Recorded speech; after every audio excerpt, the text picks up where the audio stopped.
China's Mach-5 sea monster readies to challenge naval defenses with a low-altitude attack profile. Beijing chases a missile that could approach targets with little warning and minimal detection. China's new missile could turn warships into vulnerable targets if the concept proves successful. Xi's ambitious missile designed to skim just above the ocean surface while evading radar coverage. Inside China's low-flying hypersonic threat that aims to combine extreme speed with stealth at sea. China has launched research into a new generation of sea-skimming hypersonic missiles designed to fly at extremely low altitudes. The project aims to achieve sustained Mach-5 plus flight while operating just above the ocean surface, according to Sputnik. As per researchers, the concept could combine extreme speed with a low-altitude approach profile that is difficult to detect. Such a capability would mark a major departure from most current hypersonic weapons, which typically fly at much higher altitudes.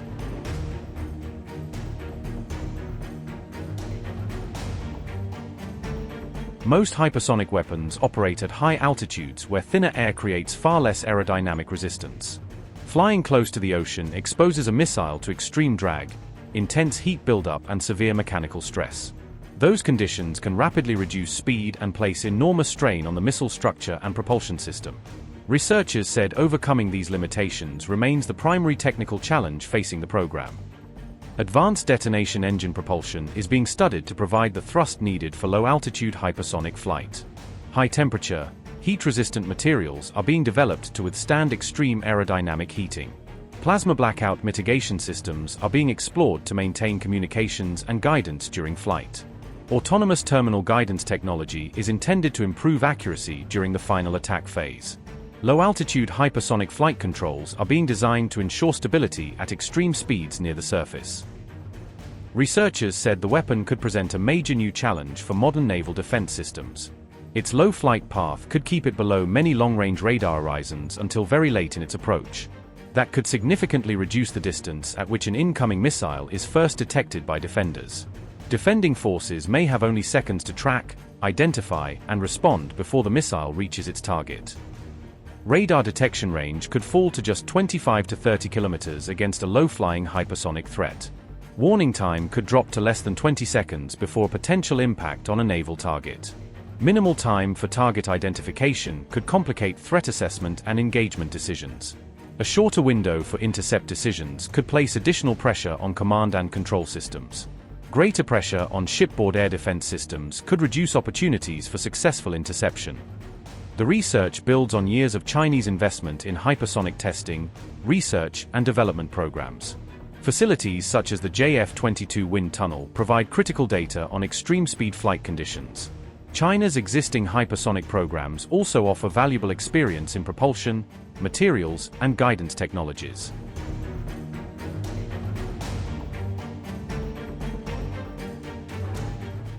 Cuba's role in Chinese and Russian spying efforts is once again coming under renewed scrutiny from the United States. Senior U.S. officials have raised alarm over expanding foreign intelligence activity on Cuban soil. The latest revelations were detailed in a report by the Center for Strategic and International Studies, or CSIS. Cuba's geographic location close to the United States makes it highly valuable for intelligence gathering operations. CSIS identified 4 China-linked sites in Cuba with potential signals intelligence collection capabilities. Follow-on analysis of 2 of these sites in 2025 showed that intelligence-related activity at those locations had continued. Bajucal's location allows coverage across much of the wider Caribbean region. The site could be used to track sensitive U.S. military activities in nearby air and sea corridors. The Bajucal Signals Intelligence Site near Havana has completed a new CDAA antenna array. CDAA systems are designed to intercept and locate radio signal transmissions over long distances. The new CDAA at Bajucal features 32 antennas arranged in a circular formation. It is larger than any Cuban CDAA previously identified by outside analysts. The system can monitor signals across a wide and flexible range of radio frequencies. This new array may significantly strengthen monitoring of activity in the Gulf of Mexico. El Saleo was first identified as a suspected CDAA site in 2024, when imagery showed early construction activity. By that time, key groundwork and a central control building had already been put in place. Foundations for an inner ring of 16 antennas had been installed around the main structure. A utility corridor and other access infrastructure to support the site were also completed.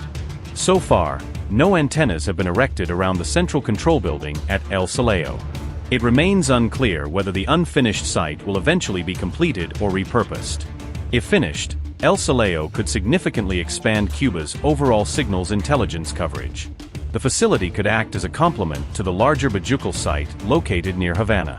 Together, the two sites could improve signal tracking across wide parts of the surrounding region. Dual site coverage would also strengthen signal triangulation capabilities over target areas. The sites may become a flashpoint in future US-Cuba negotiations. Trump's 2026 sanctions order specifically cited Cuba's hosting of foreign spy sites as a concern. The strategic value of these Cuban intelligence sites has increased sharply amid ongoing regional tensions and great power rivalry. Reports also suggest that China helped its ally Iran negotiate peace with the United States in the run-up to the Memorandum of Understanding signing. Iran's deputy foreign minister revealed that he held a high-level meeting on June 13 with the Russian and Chinese envoys. Kazem Garibabadi sat down with his Russian and Chinese counterparts together in Tehran, staging a trilateral diplomatic moment that reinforced the idea of a united front backing Iran's negotiating posture. The three officials exchanged views on the proposed Iran-US Memorandum of Understanding, likely comparing notes on timing, content, and red lines. Garibabadi stressed that Iran's strategic partnerships with Russia and China will continue with strength, sending a clear message that even if Tehran signs a deal with Washington, its long-term alignment with Moscow and Beijing will not be diluted.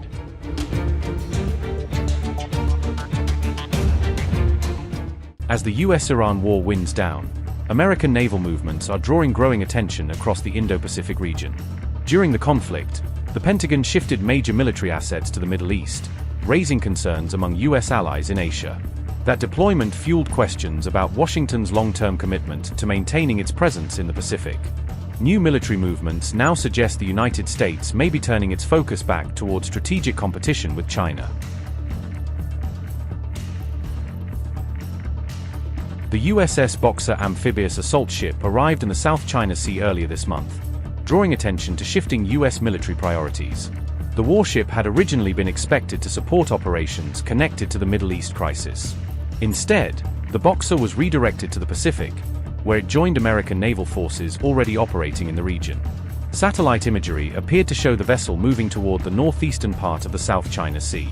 The Boxer carries F-35B stealth fighters, Osprey aircraft, and more than 2,000 Marines, making it a significant force projection platform. Its deployment came as US allies questioned whether the Iran conflict had diverted Washington's focus away from Asia. Meanwhile, the USS Tripoli, one of America's key Pacific amphibious assault ships, remained deployed closer to the Middle East.